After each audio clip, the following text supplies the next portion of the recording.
ओम श्री गणपतये नमः। ओम श्री सरस्वत्यै नमः। ओम श्री महाबली वीर हनुमते नमः। जय श्री राधे, जय श्री राधे। कैसे हैं बंधुओं आप सब लोग? आशा है आप सब लोग कुशल मंगल से होंगे। आज हम चर्चा करेंगे साधना पर संदेह नहीं, अर्थात भगवान के भजन पर, जप अनुष्ठान में साधन पर संदेह नहीं करना चाहिए। समुद्र तट पर एक व्यक्ति चिंतातुर बैठा था। इतने में उधर से विभीषण निकले। उन्होंने उस चिंतातुर व्यक्ति से पूछा, क्यों भाई, किस बात की चिंता में पड़े हो? उस आदमी ने कहा, महाराज, मुझे समुद्र के उस पार जाना है, परंतु कोई साधन नहीं है। अब क्या करूं? इसी बात की चिंता है। विभीषण जी ने कहा, अरे इसमें इतने अधिक उदास क्यों होते हो? ऐसा कहकर विभीषण जी ने एक पत्ते पर एक नाम लिखा तथा उसकी धोती के पल्लू से बांधते हुए कहा, इसमें तारक मंत्र बंधा है। तू श्रद्धा रखकर तनिक भी घबराए बिना पानी पर चलते हुए जाना, अवश्य पार लग जाएगा। विभीषण के वचनों पर विश्वास रखकर वह भाई समुद्र की ओर आगे बढ़ा तथा सागर की छाती पर नाचता नाचता पानी पर चलने लगा।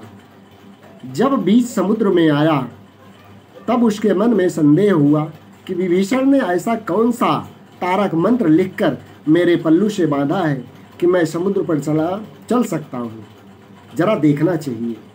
श्रद्धा और विश्वास के मार्ग में संदेह ऐसी विकट परिस्थितियाँ निर्मित कर देता है कि काफ़ी ऊंचाई तक पहुँचा हुआ साधक भी विवेक के अभाव में संदेह रूपी षड्यंत्र का शिकार होकर अपना पतन कर बैठता है।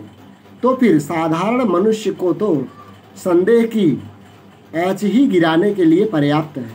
हजारों जन्मों की साधना अपने सद्गुरु पर संदेह करने मात्र से खतरे में पड़ जाती है। अतः साधक को सद्गुरु के दिए हुए अनमोल रत्न समान बोध पर कभी संदेह नहीं करना चाहिए। उस व्यक्ति ने अपने पल्लू में बंधा हुआ पन्ना खोला और पढ़ा तो उस पर 2 अक्षर का नाम राम नाम लिखा हुआ था। उसकी श्रद्धा तुरंत ही अश्रद्धा में बदल गई।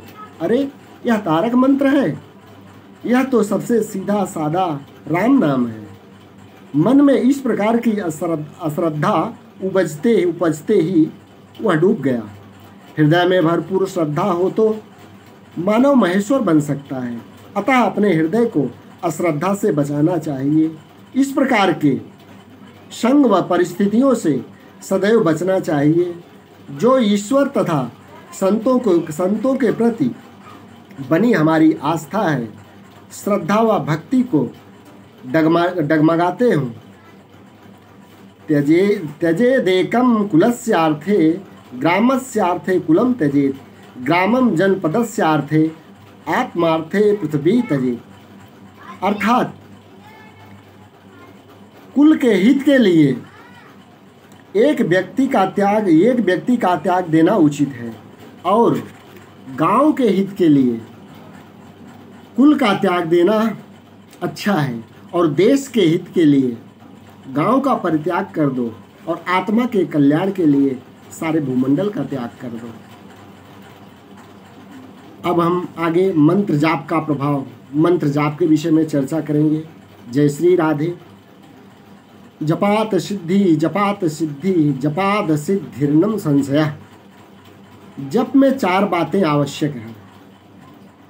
पहला, श्रद्धा और तत्परता। दूसरा, संयम। तीसरा, एकाग्रता। चौथा, शब्दों का गुंथन। ये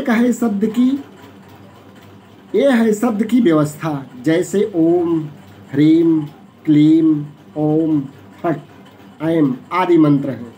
इनका कोई विशेष मतलब नहीं दिखता, परंतु वे हमारी सुसुप्त शक्ति को जगाने में, हमारे संकल्प को वातावरण में फैलाने में बड़ी मदद करते हैं। जैसे आप फोन करते हैं तो कृत्रिम उपग्रह प्रणाली में गति होने से अमेरिका में आपके मित्र के घर फोन की घंटी बजती है। इससे भी ज़्यादा प्रभाव सूक्ष्म मंत्र होता है, किंतु मंत्र विज्ञान को जानने वाले गुरु व मंत्र का फायदा उठाने वाले साधक मिले तभी उसकी महिमा का पता लगता है। एक बार रावण दशरथ के पास गया। उस समय दशरथ अयोध्या में न होकर गंगा के किनारे गए हुए थे। रावण के पास उड़ने की सिद्धि थी, अतः वह तुरंत दशरथ के पास पहुंच गया और जाकर देखता है कि दशरथ नदी के किनारे बैठकर चावल के दानों को एक एक करके गंगा जी में जोर से मार रहे हैं। आश्चर्यचकित होकर रावण ने पूछा, हे अयोध्या नरेश, आप यह क्या कर रहे हैं?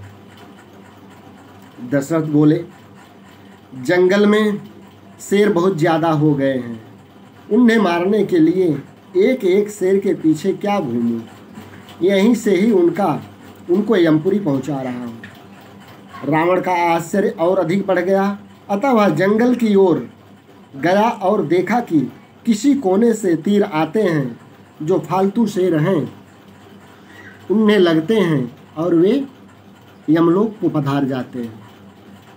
श्रीमद् भागवत में कथा आती है कि परीक्षित को तक्षक ने काटा। यह जानकर जन्मेजय को बड़ा क्रोध आया और वह सोचने लगे, मेरे पिता को मारने वाला उस अधम सर्प से जब तक बैर न ले लूं तब तक मैं पुत्र कैसा। यह सोचकर उसने मंत्र विज्ञान के जानने वाले को एकत्रित करके विचार विमर्श किया और यज्ञ का आयोजन किया। सर्प सत्र में मंत्रों के प्रभाव से सांप खींच खींच कर आने लगे और उस यज्ञ कुंड में गिरकर मरने लगे। ऐसा करते करते बहुत सारे सर्प अग्नि में स्वाहा हो गए, किंतु तक्षक नहीं आया। यह देखकर जन्मेजय ने कहा, हे प्रिय ब्राह्मणों, जिस अधम तक्षक ने मेरे पिता को मार डाला है वह अभी तक क्यों नहीं आया? तब ब्राह्मणों ने कहा, हे राजन, तक्षक रूप बदलना जानता है और इंद्र से उसकी मित्रता है। जब मंत्र के प्रभाव से सब सर्प खींच खींच कर आने लगे तो इस बात का पता लगते ही वह सावधान होकर इंद्र की शरण में पहुंच गया है और इंद्र के आसन से लिपट कर बैठ गया है। जन्मेजय ने कहा, हे भूदेव, भूदेव मतलब धरती के देव अर्थात ब्राह्मण, हे भूदेव, इंद्रासन समेत वह तक्षक हवन कुंड में आ गिरे, ऐसा मंत्र क्यों नहीं पढ़ते? तो ब्राह्मणों ने जब जन्मेजय के कहने पर तदनुसार वैसा मंत्र पढ़ा तो इंद्रासन डोलने लगा। कैसा अद्भुत